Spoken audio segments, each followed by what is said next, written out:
𝗏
Once in royal David's city stood a lowly cattle shed, where a mother laid her baby in a manger for his bed.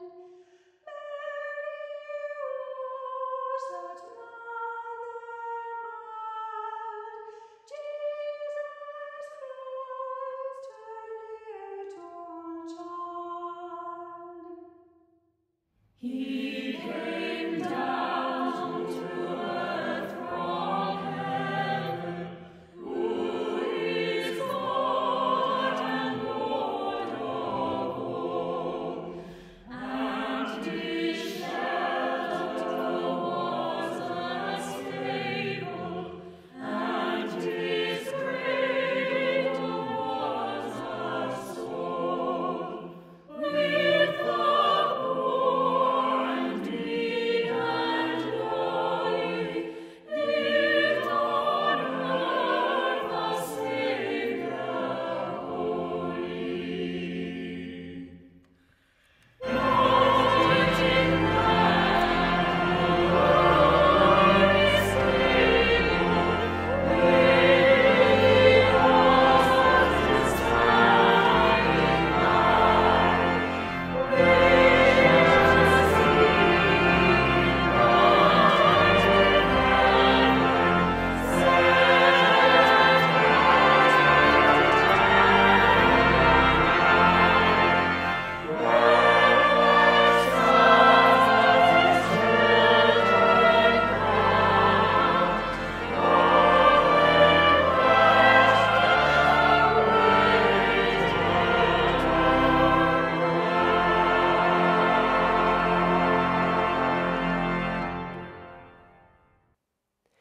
Well, welcome to you all. We are here at last. Merry Christmas to you. I hope you've been having a great morning so far. That didn't start too early. And this is a strange Christmas for lots of us. I guess most of us watching are not having the Christmas we would have chosen or we would have planned. So thank you for coming to join us, make us part of your Christmas day. We really appreciate it. And I hope in this strange, unsettling, maybe a little bit sad time where you might have some regrets, what we talk about today will be comforting for you, will bring you hope and joy and set your Christmas day on a good course from here on in. My name is Maurice and I'm one of the leaders here at Christ Church. Now I'm going to be honest with you as I'm a church leader, so that's the right thing to be. You're here, I'm not here. So doing a live service with live musicians and everything on Christmas Day, just a bit beyond our technical capabilities. So I'm really glad though that you are here, and it would be really great if you, to get that sense we're all here together, if you haven't yet, say hello in the live chat, which in most people is this side of their screen. If you're watching on a TV, you won't be able to see it, so you might need to log on your phone, have a little look, and say hello. It'd be great to say Merry Christmas to each other, and we're going to do something with that later on. So thanks for tuning in. You're probably at this stage now where you feel a little bit over-nativitied. I don't know whether you've watched the film Nativity yet this Christmas, but I think we're all watching a lot more Christmas movies this year. As I was walking here today, I passed 3 nativity sets. You might have had to watch a shaky camera school nativity play filmed because we weren't really allowed to go in and watch them. We've had one of those. Or it might be that you've been thinking about the Christmas story at home over Advent, thinking about the different things that happened in the lead up to Jesus' birth and then his birth. So if you've been thinking about it, I want to ask you a question. You can answer at home. Maybe you can have a little vote in the chat if you want to. Who's your favourite person in the nativity, famous nativity story, and why? Now, all the people who've been coming to church for a while immediately say Jesus, because they're like, well, that must be the right answer here. But can I just say, at this point, Jesus is a baby. So apart from be born, he doesn't do anything in this story, if that's not a heretical thing to say. So you're not like Jesus. Other people just feel like they have to say Mary. Now, Mary could be your favourite. She's a brilliant character, isn't she? The way she is so willing to bravely give herself to God's plan for her life. Mary's great character. So you can say Mary, but you mustn't feel you have to. And I'm going to tell you who mine is. My favourite characters are the wise men. Perhaps because I am one. Ha ha ha. Not really. Now, the reason I like the wise men is basically because they're weird. They're weird. So we call them wise men when they're mentioned in Matthew's account of Jesus' life. They're called magi, and that's just, you get a little footnote in the Bible saying traditionally wise men, which is, I think, a footnote of saying no one really knows what this word means. They were strange men. The way you meet them in Matthew's story, they turn up at Jesus' birth with gifts and stuff, a bit like godparents sometimes appear. You'd expect them to feature elsewhere in his life, but they don't. They sweep in, drop off unimaginable wealth to a presumably quite surprised peasant woman, and then they disappear. And that's probably why I love them. They're just mysterious and strange and weird. But here's a reason that I really identify with the wise men, not because I'm wise, which I'm really not, but because I identify with what they were looking for. So they go to Herod, the king, in his palace and cause a huge rumpus by saying, hey guys, did you know another king's been born?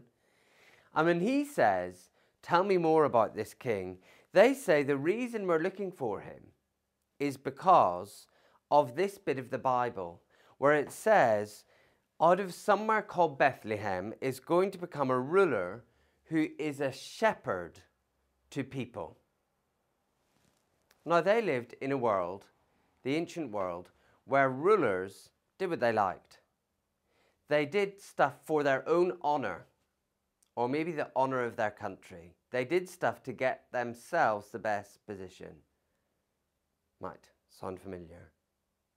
And they are drawn through this bit of the Bible to say, we believe someone's been born today who's going to be a different type of ruler, who's going to shepherd and care for people. And so we're willing to walk hundreds and hundreds of miles or via camel to find the one who will really look after us. Let me talk for a moment about IKEA. I think IKEA is a good thing to mention because a trip to IKEA is probably the most exciting thing that's happened to any of us over the last 10 months. IKEA are masters of advertising, and here's one of their adverts where they basically say, if you buy furniture from IKEA, that sense of belonging and being at home will be yours. Now, not my experience of buying and assembling IKEA furniture. Quite the opposite. Makes everybody else want to leave our house when I'm doing that. It's a clever advertising campaign because it draws on something we long for, home, and then says, just buy our Billy bookcases and that's the way your house will feel. Nonsense, of course. IKEA couldn't care less whether you feel at home. They just want to sell you bookcases. But we live in that world, don't we, where there's constantly people trying to manipulate us to get something from us. We feel crushed and pushed by expectations and people trying to get something from us. That is the stress of life, is that we feel other people are always using us.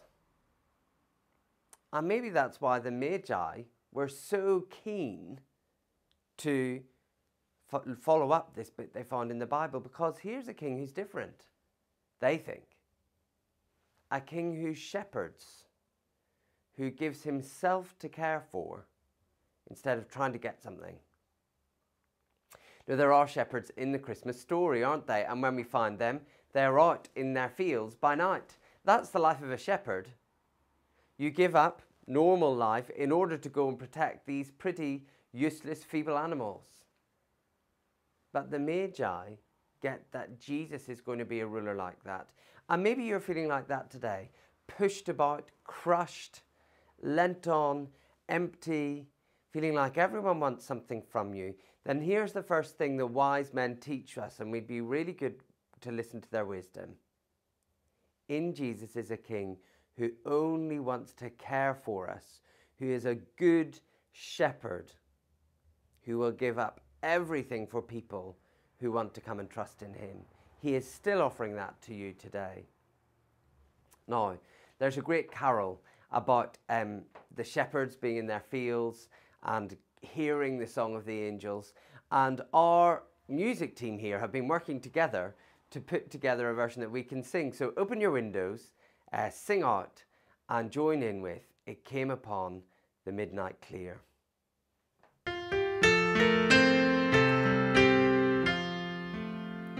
It came upon the midnight clear, that glorious song of old, from angels bending in the air to touch their harps of gold. He sung the earth filled to men from heaven's old gracious king.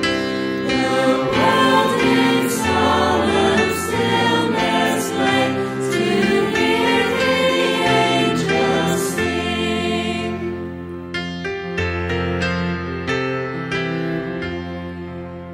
Still through the cloven skies they come, with peaceful wings unfurled, and still the heavenly music floats o'er the weary world. Above the sad and lonely plains, they bend on hawk-winged wing, and evermore its papal sounds the blessed angels sing.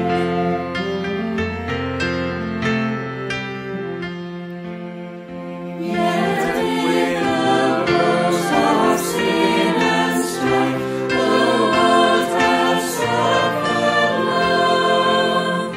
Beneath the angels' train have rolled 2,000 years of wrong, and man at war with man is not the love song which they bring.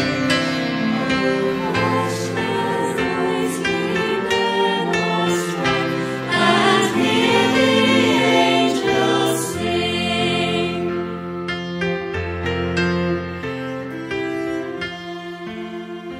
Follow, the days are hasting on, by prophets much foretold, when with the ever-settling years comes round the age of gold, when Christ shall come and all shall know the Prince of Peace, the King. And the whole world gives back their song, which now the angels sing.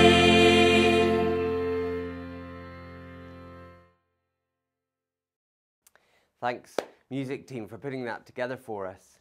Now, the wise men are famous and perhaps very popular with children because it was them who started the tradition of bringing gifts at Christmas. So thank you, wise men, for that. And they brought gifts to the baby Jesus. Now, gifts are very interesting things, aren't they? They can be given to be useful. So some of us might have got this year. Some hand gel. Very useful gift this year. And sometimes they're given to you because they're going to use them. Other times, gifts can be given to hint at something. So if, for example, someone who lives in my house were to buy me this screwdriver, you know, I could say, "Oh, thank you, dear. What a kind and useful gift. But I think if you give someone in your house tools to do DIY, you might be hinting at something, mightn't you? Or say you got for Christmas this morning a packet of these pot scourers. That one's really gone beyond practical, hasn't it, to, you know, trying to get you to do something. Gifts always are saying something. Now, the wise men brought Jesus 3 gifts. They brought Jesus gold. And we're so used to them thinking that Mary must have been like, opened the gold and thought, oh, thank you, gold, just what I needed, and put it on the shelf. Of course, normal people didn't have gold in the ancient world. It was like the most precious thing you could get. Only royal people really held gold. And that's probably why the wise men brought it, because they were saying, we get that even though this baby's here in a stable, in a manger, he's royal. They also brought incense, which is an odd gift, because it was something they would have used to worship all of their gods. It's not something Mary would have used, because Jewish people didn't, you know, do that type of thing, but they would have used it. So they're saying to Jesus, we bring you a gift that says you're a king. And we bring you a gift that says, we think you're a god. Third gift, myrrh, is very strange. Now, I've got to say, where I come from in the world, I spent the first 5 years of my life thinking that the wise men brought baby Jesus gold, frankincense, and a mirror, because that's how we say it there, a myrrh. But anyway, myrrh is not a mirror. Myrrh is a perfume. But strangely, it's a perfume that's usually used on dead bodies. Now, it's true that every child that is born is eventually going to die. But it is not very sort of polite, usually, to remind children of their impending death soon after they're born. We tend not to have toy cars which are hearses, or cuddly toys which are undertakers. But here are the wise men coming to Jesus saying, we think you're God, we think you're a king, we think there's something significant and important about your death. There's another reason I like the wise men, you see. They don't come in and yell at everybody about Jesus. That's actually what the shepherds do. But they just give the sense they know what's going on. That when Jesus is born, it's God come to be with us. That it is a king, a shepherd king come to rule us. And he's somehow going to do that through his death. Now, while we're talking about gifts, one of my favourite things in the normal Christmas service that we do on Christmas Day every year is when people bring their toys and I get to have a look at them at the front and everyone tells me what toys they bought. We can't do that and I'm missing you all. I wish you were all here with me to show me lots of toys that I never really understand what they are. So we're going to see now our video, Christmas video that the kids in our church have made, and that's going to be on the screen now. But why not during that, kids, get your grown-up to write some of the things that you've got as a present in the chat, and that's the closest we can get to me seeing everybody's gifts. We'd all love to know what everyone else has got and celebrate that together. And let's think about those gifts. The wise men brought Jesus, gold for a king, incense for God, myrrh for someone who is going to die. So let's see Christ the King of Christmas together. It's Christmas!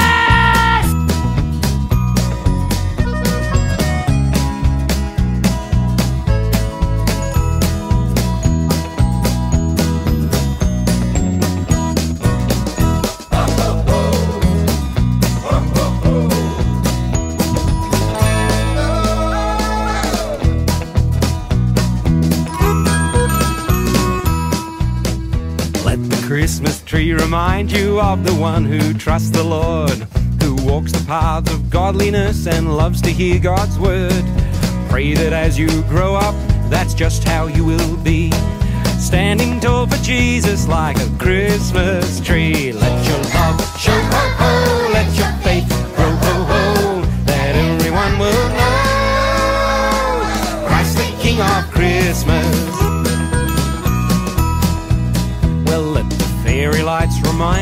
followed that bright shining star. Spotted by the wise men who travelled from afar.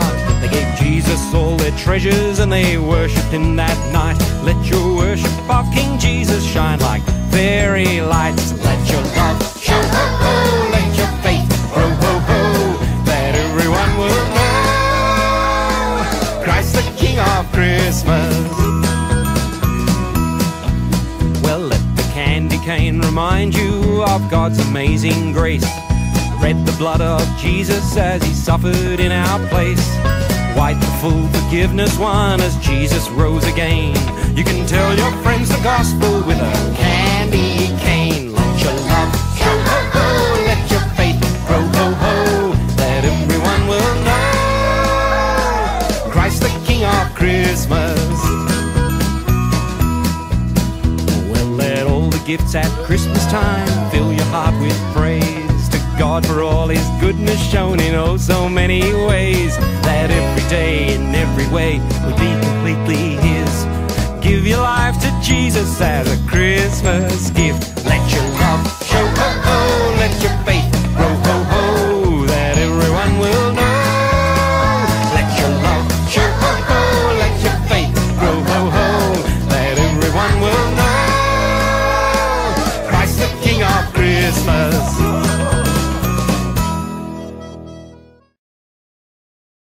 Well, thank you, kids, for making that video for us for Christmas and telling us all the stuff that you've got. Great to be able to talk about our presents even though we can't see each other. So, wise men, they're my favourite characters. Why? Because I feel their need to have a ruler over my life who will actually shepherd and care for me. And secondly, because very subtle gift giving. Managing to say lots about Jesus by the gifts that they gave him. And I think they get that he's a king and he's God and he's going to die for people. Here's the third reason I love the wise men, because they weren't from that country. Now you may be able to tell from my accent, I don't come from Liverpool. And people in Liverpool have made me very welcome to live here, but it's not where I come from. And in fact, what we see in Jesus and in what he's doing in the world is that he draws people to him from all over the world. And he was even doing that as a baby. That's why it's amazing to me that I get to trust Jesus. So I've never even been to Israel. I definitely don't have the privilege of being part of that amazing family of Judaism and being ethnically Jewish. I don't have that. I'm a white Anglo-Saxon.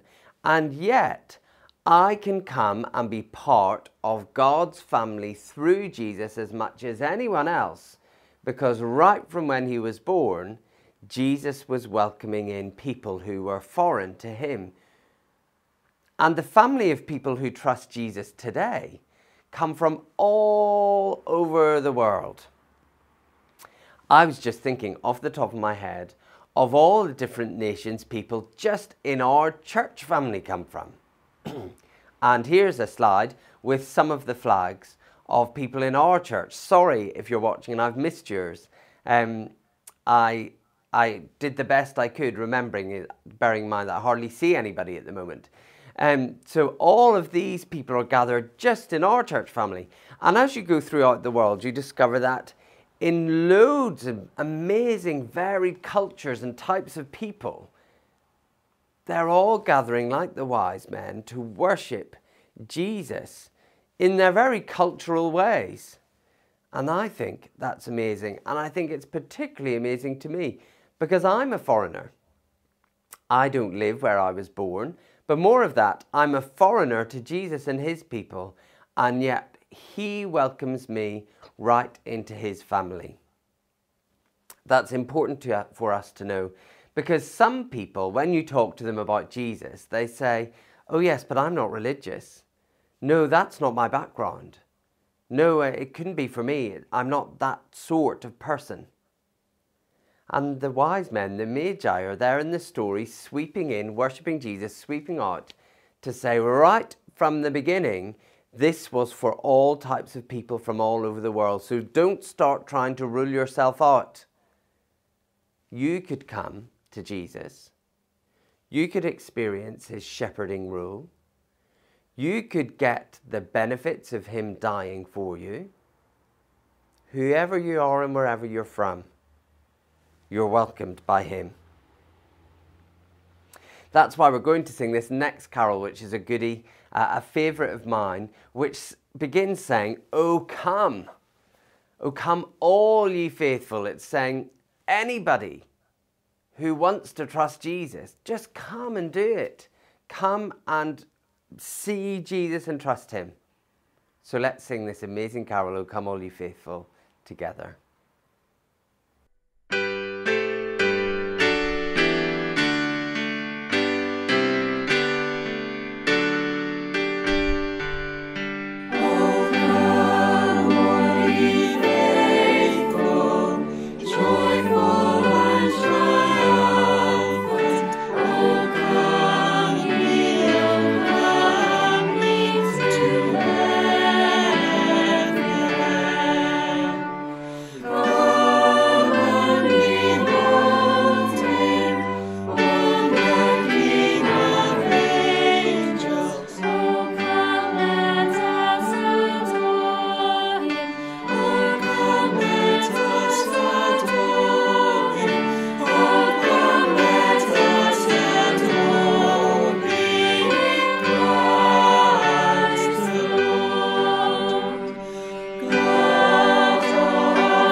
I look forward to being back together and being able to sing that hopefully next Christmas. It's a good one to belt out, isn't it? "O come all ye faithful."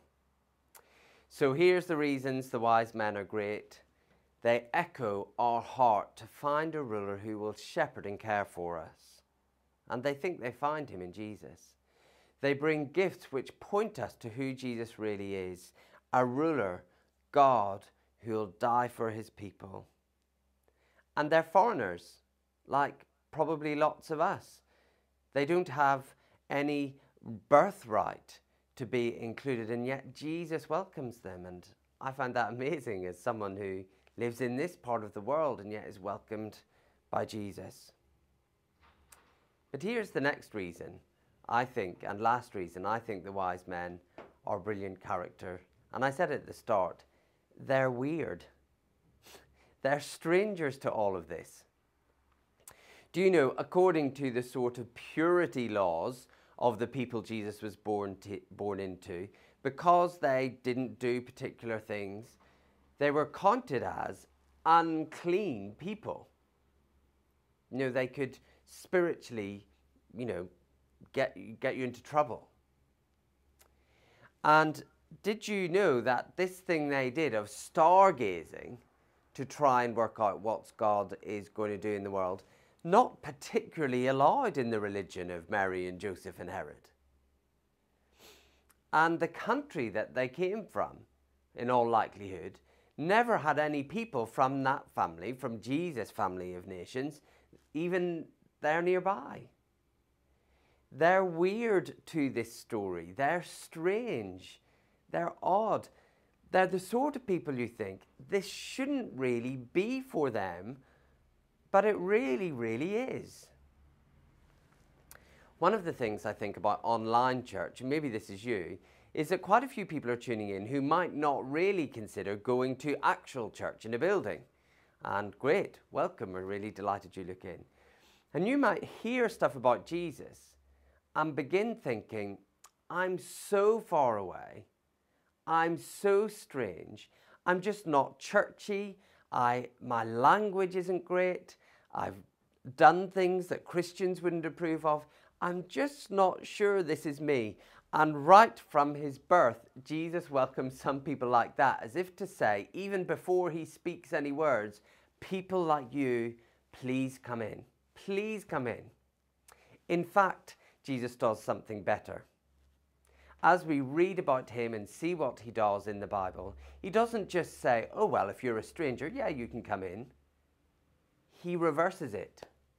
He says those who seem furthest away are actually closest.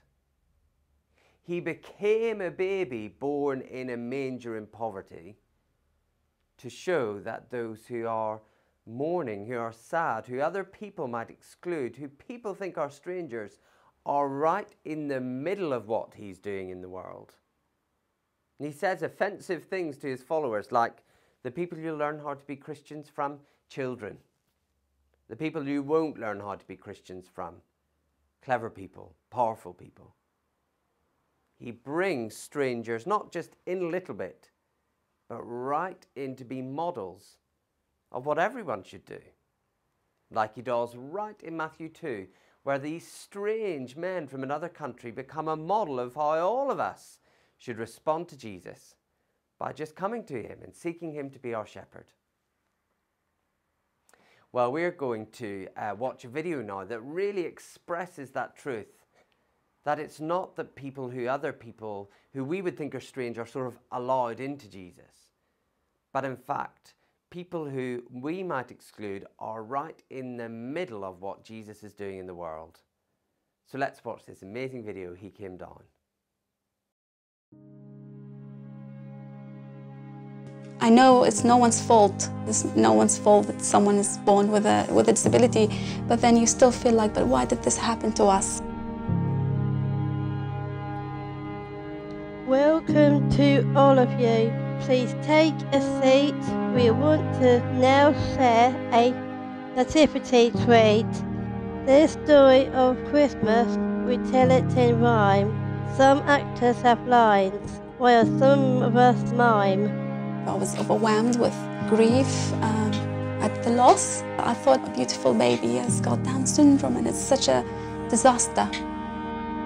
Meanwhile, great Caesar Augustus in Rome made a decree, return to your home. For Joseph, this ruling meant Bethlehem town, so they rode on their donkey all the way down. God didn't give me a straightforward answer of why this happened. It just took time for me to realize God's answer wasn't so much what was wrong with Levi as much as there was something wrong with the way I was thinking. Mary was speechless. She didn't know how these things could have happened, but still she bowed. I think of Mary, of all she goes through. It's not her plan, it's God's plan. She just goes with it. She's humble, she's calm. She's reassured by the fact that everything's going to be okay. For he has remembered me, his lowly servant. From now on, all the people will call me happy. He has brought down mighty kings from the throne and lift up the lowly. What we learned was that God was with us. God suffered with us, and He gave us the most beautiful child, and there was no reason for me to grieve or compare her, or feel sorry for her. In my old view, before she taught me, I thought she will lack. She's not lacking. So gathered around that wee baby boy, all people are welcome to know heaven's joy. From angels to donkeys, from shepherds to kings, the little Lord Jesus, God's welcome he brings. He came to our darkness from heaven above. He stooped to the crib and the cross out of love. He shared in our weakness and mess, and still he embraced us nevertheless. If you're feeling rejected, excluded, a stranger, remember the one who came down to the manger.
Pleased as man with man to dwell, Jesus our Emmanuel.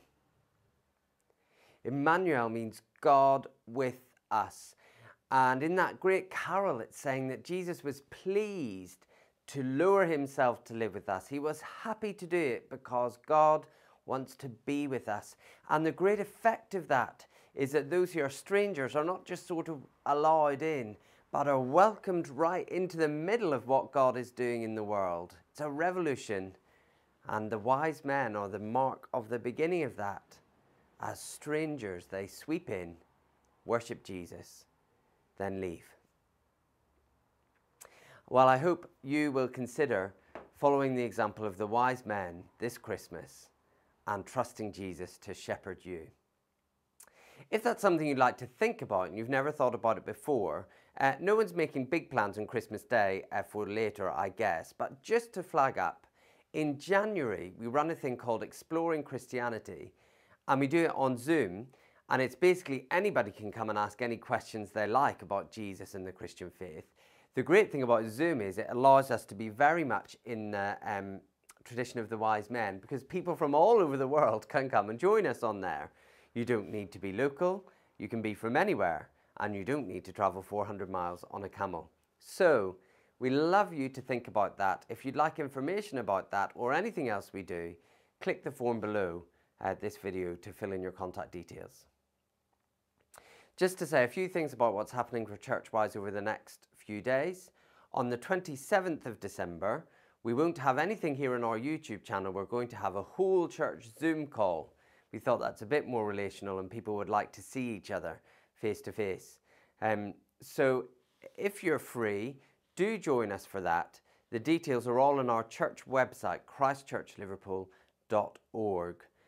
Or you can email the email address, which might appear here. It's definitely down there to get details of that. Please come along and join us. We'd love to see you. Then on the 3rd of January, we'll be back here on YouTube and to having a live physical service at our normal venue. And you need to book for that in advance because of contact tracing and all of that. So please do that on our website. I just want to say, I hope, even though this Christmas is not what we planned, that the joy of knowing that God is really like Jesus as we see him in this story and the way he welcomes us in, I hope that brings you great joy and hope this Christmas. I hope you'll come to trust and know him as your shepherd. Have a great day. Happy Christmas.